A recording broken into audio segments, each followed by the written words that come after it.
Hello everyone, welcome back to the channel where we dive into Kotlin and simplify programming for you. In today's video, we will talk about one of the most essential concepts in programming that is called loops. Specifically, we will look into while loops and for loops in Kotlin.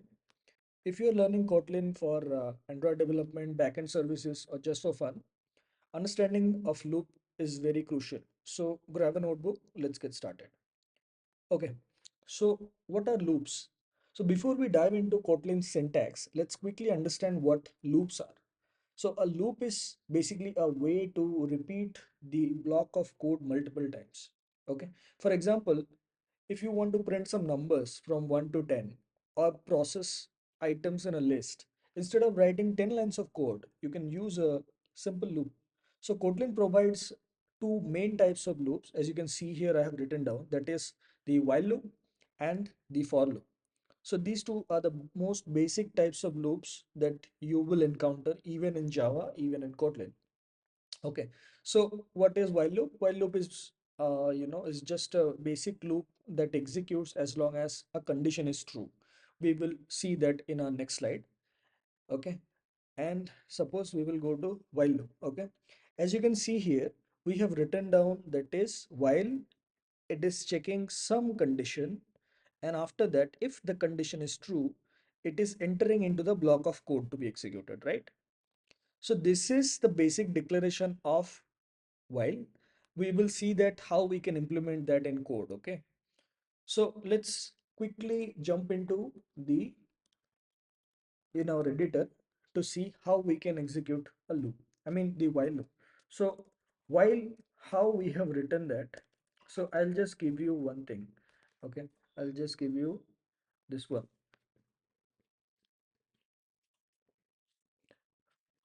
Okay, so let's write it. So first we will do is, I will just give you the basic condition that we have written, that is while, and it has some condition.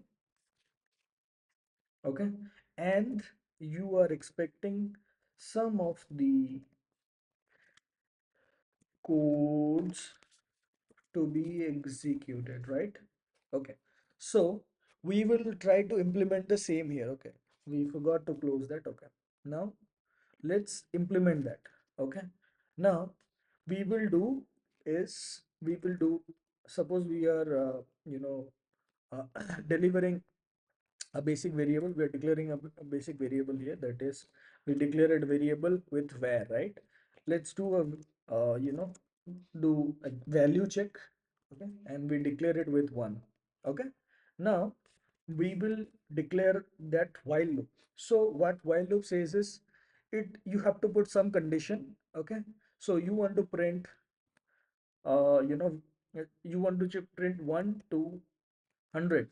So instead of putting println 100 times, okay, instead of putting this 100 times, we can do is loops.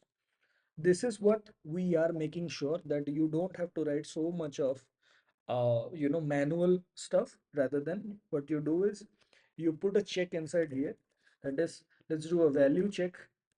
we want to we want to try till 5. Okay, less than 5.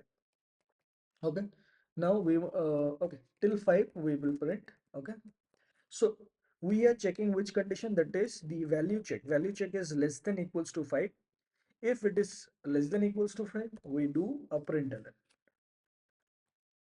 Okay, we do a println what? Value check. And after that, what we will do is, we will do plus equals to 1. That means what? We are assigning the same, like value check is equals to value check plus 1.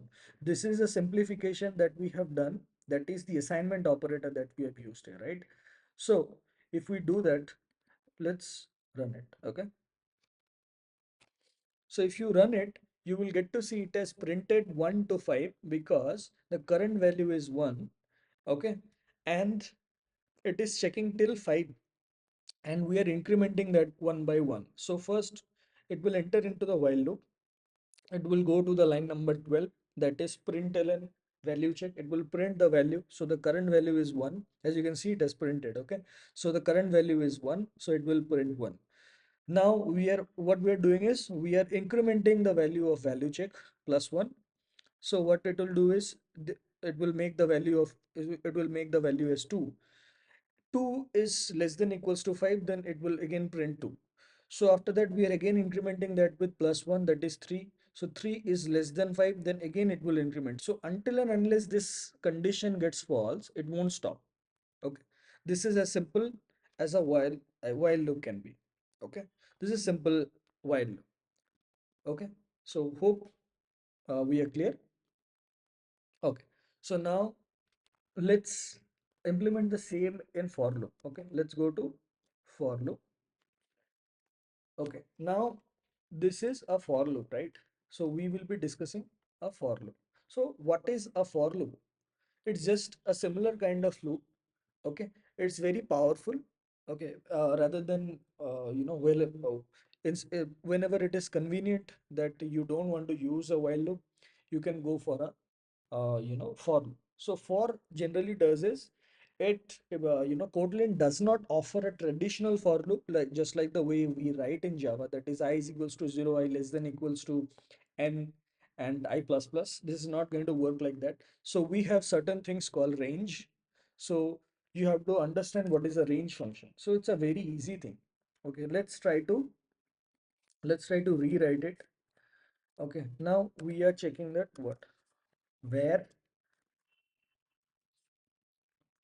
value check 1 is equals to 1. Okay, now what we will do is we will write a for function here.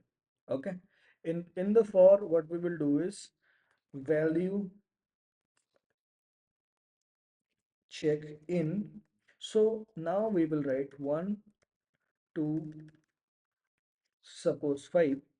So this double dot is a range function. Okay, this range function what it will do is it will write in a similar pattern, just like the way we did a manual uh, the manual increment that we have done.